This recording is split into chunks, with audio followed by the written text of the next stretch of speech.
வணக்கம் சார். வணக்கம்மா. இந்த ஆளையாவது அடையாளம் தெரியுதா? ஏன் தெரியாது? நம்ம கண்ணாயிரம். இந்த மூஞ்சி சிங்கப்பூர்ல பிறந்து வளர்ந்ததா? அட நீங்க ஒண்ணு, இவர் நம்ம சீக்கிரங்குப்பத்துக்காரருங்க. இவருக்கு ஒரு பொண்ணு கூட இருந்துச்சுங்க. அந்த பொண்ணு இதுதானே? அசப்புல பார்த்தா இந்த பொண்ணு மாதிரி தான் இருக்கும். ஆனா இது அது இல்ல. ஏன்பா இவரோட பொண்ணு என்ன ஆச்சு? இந்த குடிகார பையகிட்ட 1000 தடவை சொன்னங்க, பொட்ட புள்ளைய கட்டுமரில கூட்டிட்டு போகாதேன்னு. எனக்கு பின்னாலே என் மகதான் வாரிசுன்னு சொல்லி வலையை எடுத்துக்கிட்டு வரிஞ்சு கட்டிக்கிட்டு போனா. அப்புறம் எறா பிடிக்க போன பொண்ண சொரா முழுங்கிடுச்சு. அட பாவிகளா, சிந்து பாத்து கதையா சிறுகதையா சுருக்கிட்டீங்களே. அம்மா இவங்க எல்லாரும் பொய் சொல்றாங்க. குழந்தையும் குடிகாரன் தான் உண்மையை பேசுவாங்க. இப்ப நான் குழந்தையும் இல்ல, குடிக்கவும் இல்ல, எப்படி உண்மையை சொல்றது? என்னய்யா? ஆமா, ஆபத்துக்கு பாவம் இல்லைன்னு சொல்லுவாங்க. தொடங்க.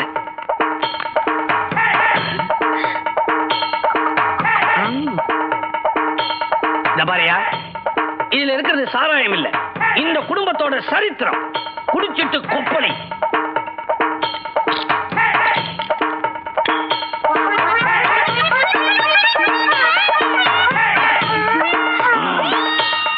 எல்லாரும் என்ன மன்னிக்கணும். இப்போ ஒரு உண்மையை நான் சொல்ல போறேன். ஐயா கையை நீட்டுங்க.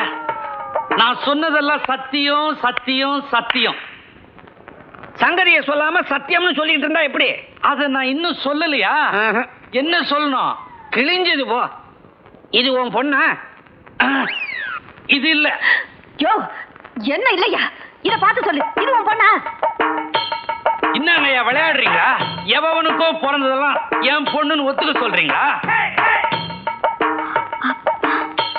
ஊத்தி கொடுத்தா உழையிடுவேன்னு நினைச்சீங்களா? இது என் பொண்ணு இல்ல, பொண்ணு இல்ல, பொண்ணு இல்ல.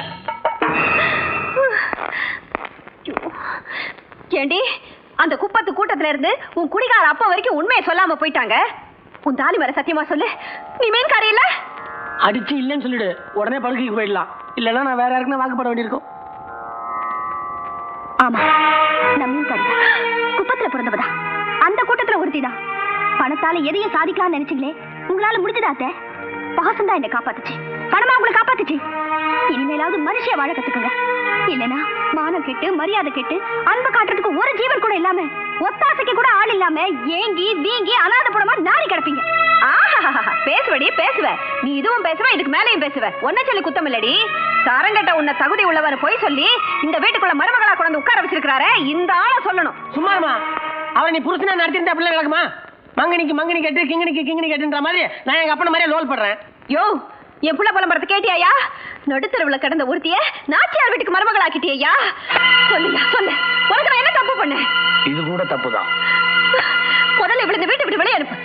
திருட வந்தவங்கன்னா வெளியே அனுப்பலாம், திருத்த வந்தவங்களை எப்படி அனுப்புறது?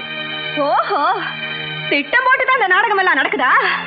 அப்ப முதல்ல மரியாதையா நீ இந்த வீட்டை விட்டு வெளியே போயா, இல்ல நீ கட்டின அந்த தாலி அறுத்துட்டு உன் கண்ணு முன்னாலே நான் விதவை ஆயிடுவேன்.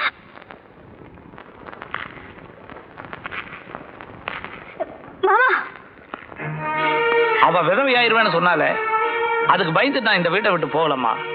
அவ எதையும் செய்ய துணிஞ்சவ. அறுத்துருவேன்னு சொன்னாலே அதை நான் கட்டின தாலியை மட்டும் இல்லம்மா, இந்த மண்ணோட தர்மத்தை, அந்த தர்மம் சாஞ்சிடக்கூடாதுங்கிறதுக்காகத்தான் இப்ப நான் இந்த வீட்டை விட்டு போறேன். ஐயா, போறதுக்கு முன்னால நறுக்குன்னு ஒரு வார்த்தை சொல்லிட்டு போங்க. சொல்றேன். பணத்திமிர்ல எதையும் எடுத்தேன் கவுத்தேன்னு வாழ்ற இவளுடைய வாய் அடைக்கணும்னா அதுக்கு ஒரே வழி, இந்த வீட்டுல ஒரு வாரிசு உருவாகணும். இவ வயித்துல ஏன் குடும்ப வாரிசா? நான் உயிரோட இருக்கிற வரைக்கும் அது ஒரு நாள் நடக்காது. ஒண்ணு இந்த வீட்டை விட்டு அவ வெளியே போகணும், இல்ல இந்த வீட்டுக்குள்ள அவ வாழா வெட்டியா தான் இருக்கணும். வாடா. இல்லங்க, வாழா வெட்டி ஆகுறேனா இல்ல வாழ்ந்து காட்ட போறேனான்னு பொறுத்திருந்து பாருங்க. எண்ணி 10வது மாசத்துல இந்த பரம்பரை தொட்டில ஒரு வாரிச போட்டு உங்களை பாட்டியா ஆக்கல, ஆக்கியே தீருவேன். சரிதான், போடி நீ. வாடா. நீர் கோணி கிட்டிச்சனா தெரியுமா?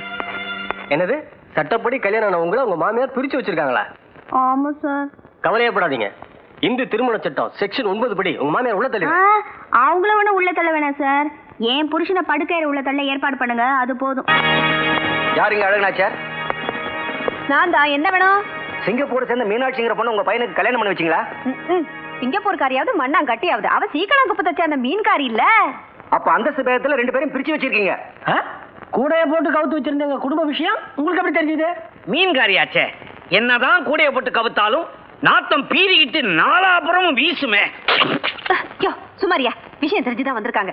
அந்த மோசக்கார செருக்கி மேலதான் இருக்கிறா, முதல்ல போய் கைது பண்ணுங்க. நாங்க அதுக்காக வரலமா, இது கோர்ட் உத்தரவு. இது எங்க ஓட்டுறது? இந்த ஆள் முதுகுல ஓட்டுங்க. படிச்சு தொலையா. சட்டப்படி திருமணம் செய்து கொண்டுள்ள லட்சுமி நாராயணன் மீனாட்சி தம்பதிகளை அந்தஸ்து பேதம் என்கிற காரணம் காட்டி பிரிக்க முயல்வது சட்டப்படி குற்றமாகும். தாம்பத்திய உறவு உரிமை என்கிற சட்டத்தின்படி தாம்பத்திய உறவுக்கு குந்தகம் விளைவிக்கும் எந்த செயலும் சட்டத்துக்கு விரோதமான செயலாகும். ஆகவே இம்மாதிரியான சூழ்நிலையில் தேவைப்பட்டால் தம்பதிகளுக்கு போலீஸ் பாதுகாப்பு கொடுக்கலாம் என்று இதன் மூலம் கோர்ட் உத்தரவிடுகிறது. ஹைகோர்ட் என்னையா, அந்த ஆண்டவன் போட்ட உத்தரவாவே இருக்கட்டுமே. என் அந்தஸ்துக்கு குறைஞ்ச ஒரு பொண்ணோட என் பையனை நான் சேர விட மாட்டேன். விளையாடாதீங்கம்மா, கோர்ட் விஷயம்னா கோர்ட்டையே நடுநடுங்குது. ஆமாமா, கோர்ட் வரைக்கும் போயிடுச்சு.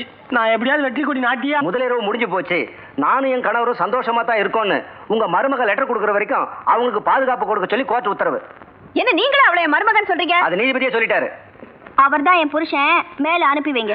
அனுப்ப முடியாது. என்னடி பண்ணுவ? என்ன அத்தை, தரையில விழுந்த மீன் மாதிரி துடிக்கிறீங்க?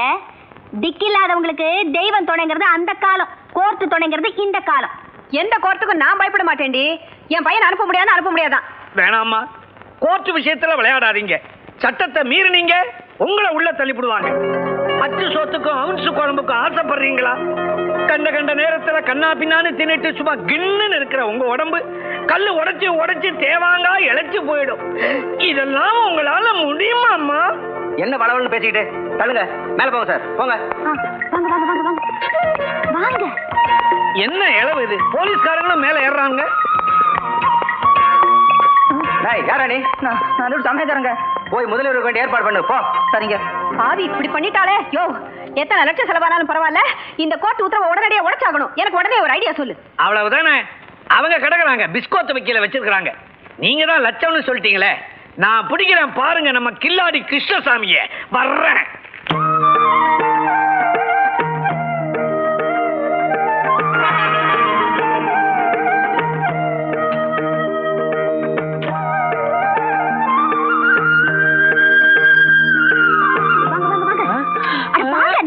ஐயா, நமக்கு மேல அலையறா.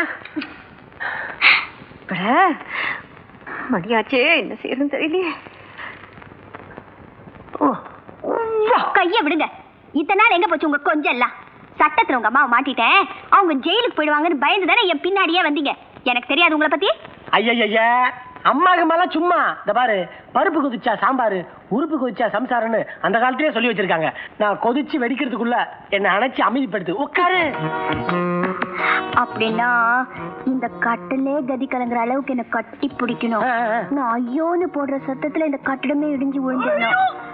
10வது மாசத்துலயே எனக்கு தொட்டில ஒரு குழந்தை லடக்குன்னு விழுந்து அப்படி கட்டிப்பிடிங்க. உடைச்சிட்டேன். இந்தாங்க. என்னது? சேடுறா? அட கதவை துறையா. கில்லாடி கிருஷ்ணசாமியா கொக்கான்னா? ஐயோ, யார் இந்த நேரத்துல தொந்தரவு பண்றது? போலீஸ். போலீஸா?